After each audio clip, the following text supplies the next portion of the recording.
Hi, today in front of me NOKIA G60 and I'll show you the face unlock test on this device.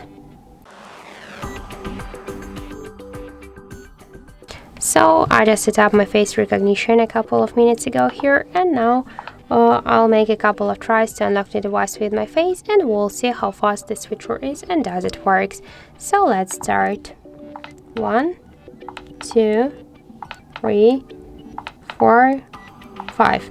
So as we can see, the face unlock feature works here just correct, and we can so fast unlock the device.